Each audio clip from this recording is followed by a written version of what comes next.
I'm Rudy Kistler, and this is One Approach to Painting. Today I'm going to be painting this cactus.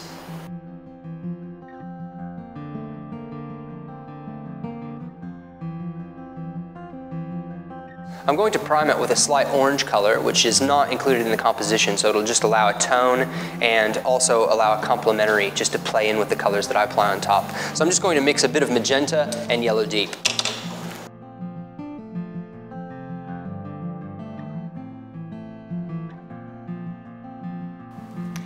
I'm using an analogous color scheme, which is based on 3 side-by-side colors on the color wheel. In this case, between yellow and blue, somewhere in there. And for this palette, I've selected 3 colors: a yellow deep, a magenta, and a phthalo green. They may seem like unusual choices, but the interesting thing about the magenta and the phthalo green is that they mix to make a blue. I've just put together this quick color wheel with the secondaries and tertiaries that I've mixed from these 3 colors. You can see that by mixing the green and the purple, we're going to get the intermediate of this blue, which is going to be perfect to paint that pot. The greens are going to be a mixture of the phthalo green mixed in with the yellow deep, and then the background, I've just mixed the magenta and the green with a bit of yellow to neutralize it. So on my palette here, I've got the dark blue, which is the green and the magenta. And then I've got 2 tints of that, so white added to that color. I've got the green here, which is the pure phthalo with a little bit of yellow, and then add mixtures of yellow and a little bit of white into the last one just to get the highlight on the cactus. And then here I've got the mixture of the green and the magenta with a little bit of yellow to neutralize it, which is going to give us the color of the soil. And I've got 3 tints of that for the background, and you can see that these are really nice grays that I've mixed out of that. Let's begin. So looking at the cactus, I can see that the shadow is coming off to the left, and there's a slight lean to the left, so I'm going to need more room in the composition on the left side of the canvas than the right. So I'm just going to try to place things just slightly to the right on the canvas. And I'm going to start by putting in the background, and that's just going to help me attempt to draw the cactus and the pot.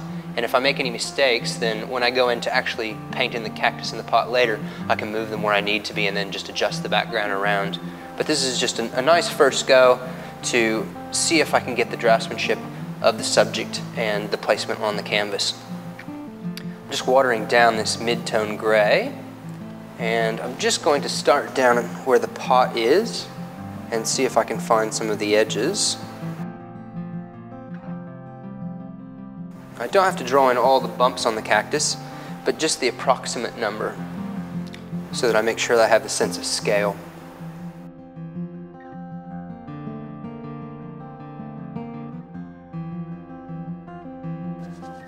Don't have to worry about making smooth brush strokes at this stage.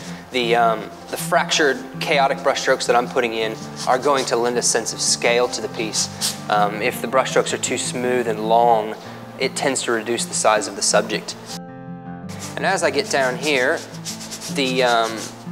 I'm going to be coming up against the tone of the pot, which is a dark tone, so I might just switch to the lighter tone gray, and it'll really stand out nicely against with the blue pot in front of it. And again, the lightest part of the cactus is up near the tip, and so I might mix into a bit of the dark gray to put behind that to bring it out a bit.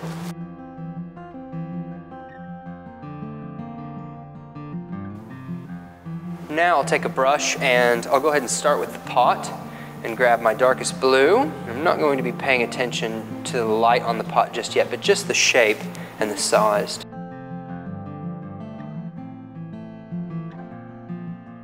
So the pot looks a bit wide, but when I go to put the background back in, I can always narrow it. But the height seems about right in relation to the cactus. So now I'll go ahead and dip into the dark neutral for the soil. And now the green of the cactus. It's always good to work from dark to light, and so I'm going to start with my darkest green.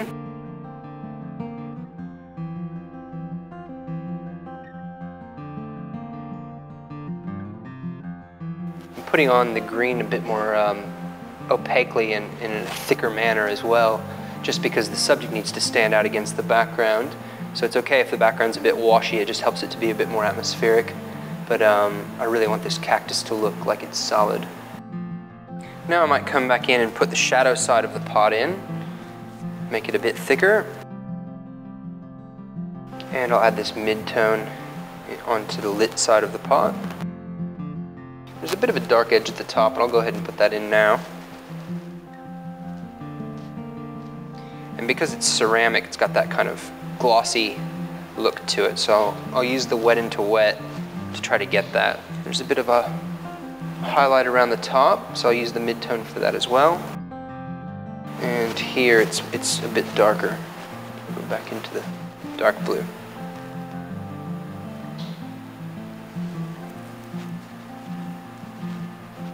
Now there's a shadow, and I might as well get that in now. So I'll take this darker toned gray. It's really too dark, but that's okay. And then I can just dry brush that out. And there's a bit of a shadow underneath the foot here at the front.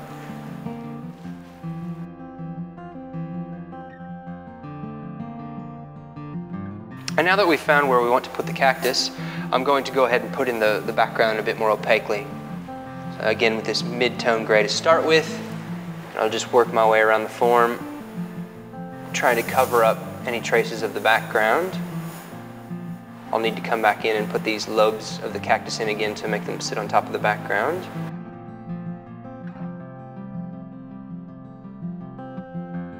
And then I can just dry brush this out. As long as it's nice and opaque next to the cactus so we don't have to go in later. Now I might just trim a bit off the side of this pot while I'm here.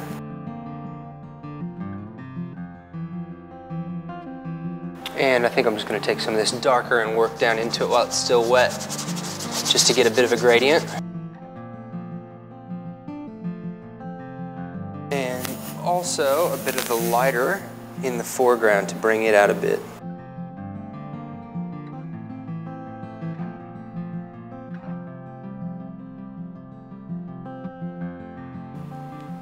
Now I'm going to come back into my mid and light tone yellow greens for the cactus.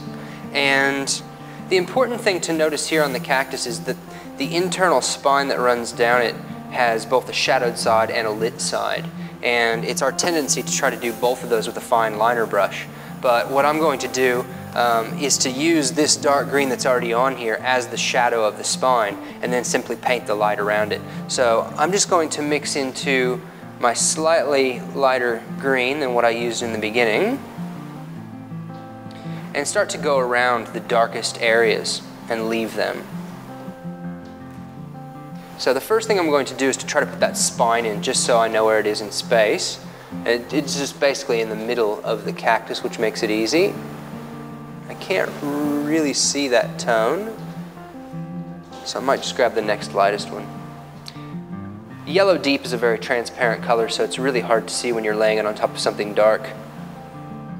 So just go the next bump up, and that's a bit better. And again, just looking for the character of the line. This is our main subject, so we want it to have a bit of character. That looks good to me. Now I'll just start to put that on the left side of the spine, leaving a slight gap between, which will be the shadow. And I'm also just leaving a slight edge on the outside, which is going to differentiate the mid-tone of the cactus from the mid-tone of the background. That dark edge just makes it stand out a bit more. And now on the right side, doing the same, but not leaving a space for the shadow, because there isn't a shadow on the stem on this side. And now I'll just take the lightest green and put in the highlights. Usually I'd wait till the end to put in the highlights, but I just want to get an idea of where the lightest lights are hitting the cactus, and I can always do more highlights later. This isn't the brightest tone that I'm going to use on the cactus. The leaf is off about there, and then there's a bit of a lighter area down here, and you can always dry brush that out if it seems too harsh.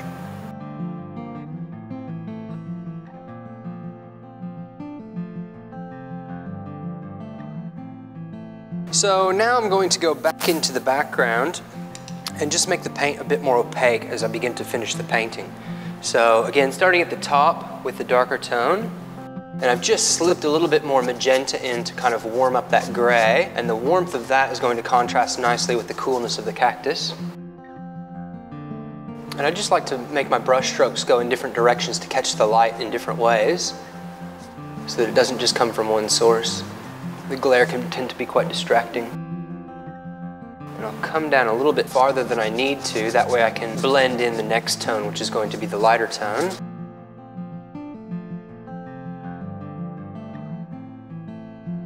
Now I'll come back into that lighter tone, pick up quite a bit of paint, and as it blends in, it tends to lose the strength of the tint, so it's not going to be as harsh as it first looked.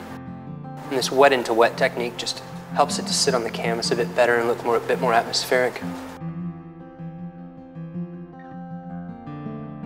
And then when I come down into here, I'm going to have a lighter tone in the foreground and the dark tone there, and then a light coming from behind. So I might just put a bit more of the dark to break that up, and that just helps to create space.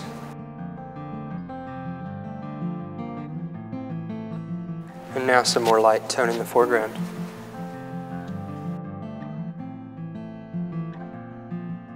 And then that little bit of light that peeks behind the pot.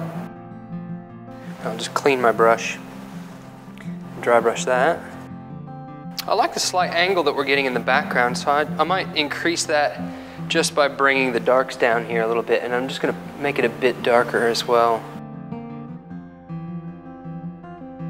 Now this is looking a bit transparent, so I might block that in with a bit of the darker tone near the pot, make it nice and opaque, and then as it gets away from the pot we'll move into the lighter tone. And the other thing that's happening is that the shadow is a lot crisper near the pot, and then as it goes out the light tends to diffuse it. So I might just try to dry brush that and blur as it gets further from the pot, and then just make it nice and crisp where it meets the pot just by putting in a little bit of light here. Now the pot itself is still looking pretty transparent at this stage, so I'll go ahead and put another layer of the dark on the shadow side, and then a bit more of the mid-tone on the front side where it's catching the light.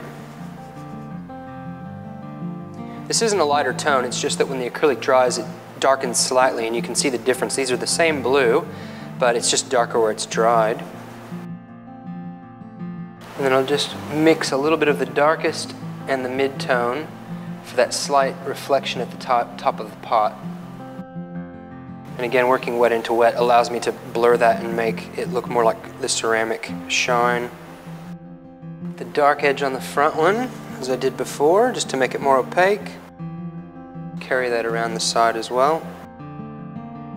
And then redo the mid-tone on the other side. And the back. And there is a bit of a highlight up on there, and I might as well get that in now too. I'll start with this mid-tone with just a little bit of the light mixed in to bring it up to where it's a highlight. While I've got the clean paint on my brush and I'm going on to wet into wet, I know that it's going to blur as I pull the brush. So I'm going to start at the cleanest edge, which is on the right side, and then pull away, and then the highlight will diminish as I put it on. And then it's not quite that bright, but there's another slight reflection on the side here. That's a bit too bright.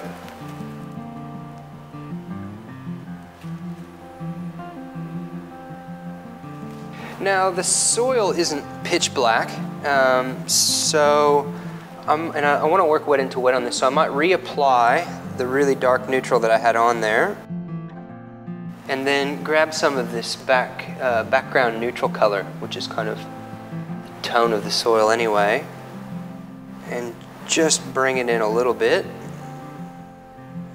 We don't really want to be drawing the specks of dirt so much as just bringing up the tone a little bit so it's not a hole. And then I clean my brush, and then I'm just going to blend it in a little bit. And that's a little bit too bright now, so I'll just go back into the dark and just put in a couple of negative spaces. Now I need to go back into the cactus and give it a bit of character. Painting a still life like this is much like painting a portrait. You don't just want to copy the features of someone's face, but to really bring out their personality. And my cactus here also has a bit of personality in the way that it's leaning slightly to the left, and also in the shape of the lobes. Most of the lobes are bubbling out or convex, but there's just one on the left side halfway up that's concave, and so it looks as if I've got about 30 noses and one mouth, which we'll call the mouth of doom.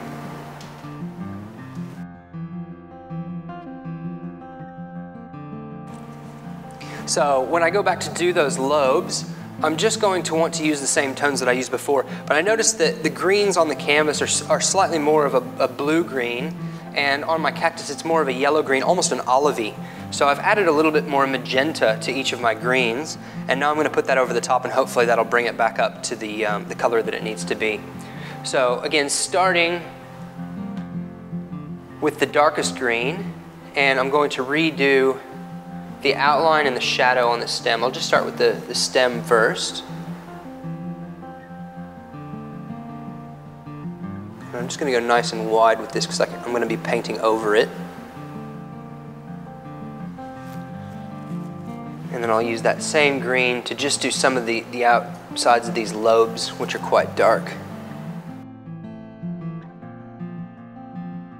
And this is a chance to give definition to these shapes, really help them stand out. When you've got shapes that are very similar, it's easy to get in the repetition of making the shapes all look the same. But in a painting, it's really important to have variety, so you want to make sure that each one of these has its own unique character.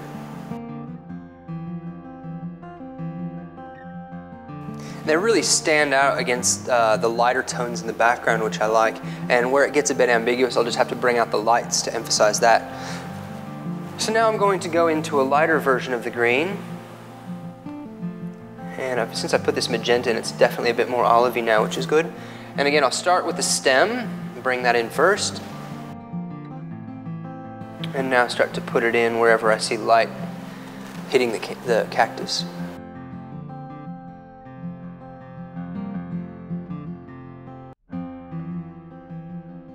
And now I'll take my lightest and put those highlights back in.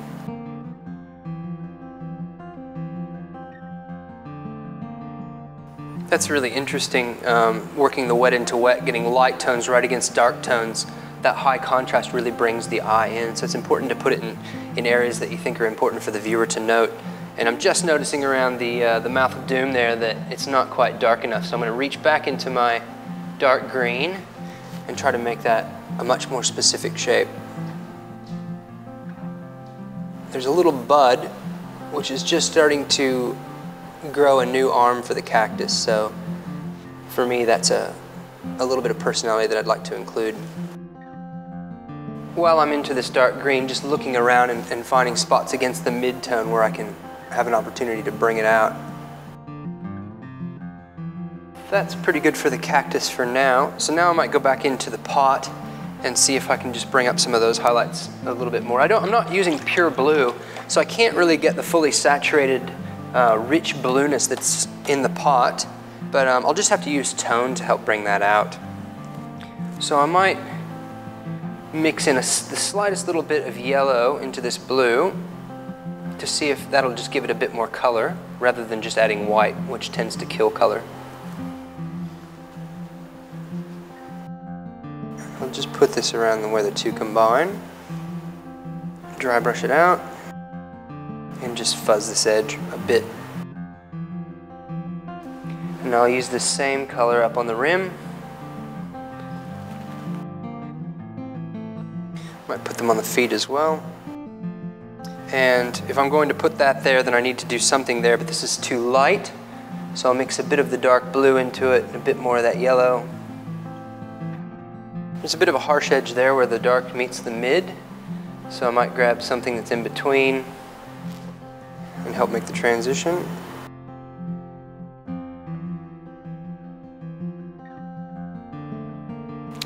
And now I just need to add some more lights in the foreground to help bring that out a bit. I'm just going to put out a bit of pure white. I can mix that in with my lightest tone as I need it, but I'm going to start with the lightest tone as I've got it. And remembering that the acrylic darken slightly as it dries. Even though this looks light here, I know that it's going to darken up. So I'm just going to put it on in a considerably opaque way, and then I can dry brush in some pure white. And mixing it in wet to wet like this and not mixing the color on the palette, you can really see the striated brush strokes, and I find that it gives a nice little feeling of relative closeness to the subject matter. Now the back edge of the pot here is a little bit wonky, so I might take a moment just to fix that, and it's a lot easier than it would seem. I'll just take a bit of my mid-tone neutral background color and just trim it off. That's better. We're getting a little bit of the blue through there, so just grab a bit more paint and just lay it on nice and heavy. I'll just round this corner a little bit too while I'm at it. Now I can dry brush the corner of that out, and I'll put that light highlight back in. And over here, this area is still yet unfinished, so again, I'll add just a bit of this darkest tone just to make it opaque. Clean my brush and grab a bit of the mid-tone. And again, I want to clean up the edge of this pot back here. Once I get to there, clean my brush and then just blend them together. The difference in tones is quite marked, so I might just mix these two on the palette and try to get them a little bit closer. They're not blending very well on the canvas. And I can reach back into the dark, feather that in. Now I'll mix the mid-tone and the light tone to get the bottom edge of that. Grab a bit of the lightest tone for the bottom. I think I need more dark at the top, so I might wet my brush and bring in a bit of the darker tone and do a bit of a dry brush. It's good to think about angles, and since I've got this angle going this way down here, I might have a contrary angle at the top to create movement. Vertical and horizontal lines tend to create static planes, whereas diagonals tend to increase the movement of the pictures. So I might just have it go the opposite way. And this dark tone is just going to help set off the highlights up here on the top of the cactus.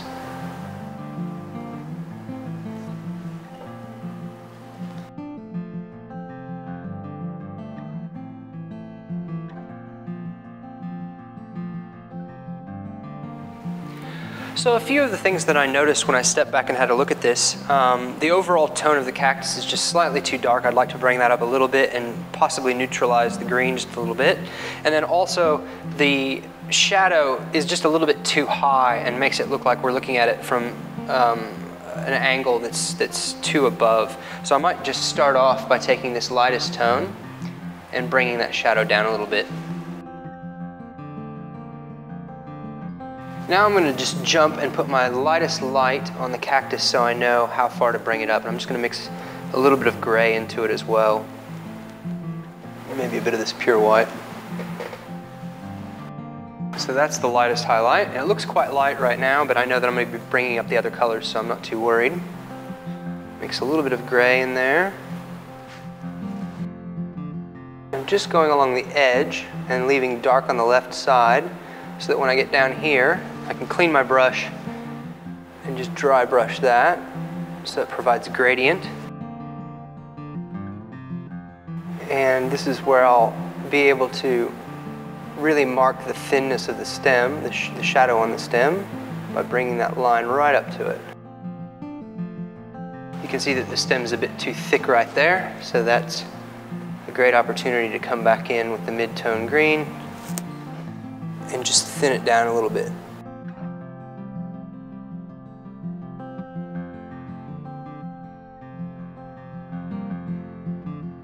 And I'll leave this side down here dark because there is a bit of a shadow there, but to take away from the saturation, I might just mix in a little bit of the neutral to some of the darker green to get the feeling like it's in the shadow. And I really like that, and I think I need just a bit of it just there beneath the mouth. And I'll trim the stem just a little bit there too. Now I might just look for a spot that I can put it up there as well, just to keep the continuity so it doesn't look like it's stained or bruised, but that the color runs throughout the picture. I might just darken the stem there a little bit as well. And again, down here, the stem, the shadow of the stem, it's just a little bit opaque. So I might mix in a bit of that mid-tone green and try to trim it off a little bit. Now for a couple more little details. I'm noticing that there's a reflected light on the shadow side, which is quite subtle, and I don't want to overdo it, but it will just allow it to break up that space a little bit. So going into my dark blue, and I'll just mix a bit of neutral mid-tone into it. It's very subtle, and maybe just a little bit lighter. There's a bit of, as this dries, I'm starting to become aware of the thickness of the paint, and this little area here and that little area there might just be the last two bits that I touch up before I finish. So for there, again, I'll mix just a little bit of gray into it, just take away from that saturation so it's not too full on.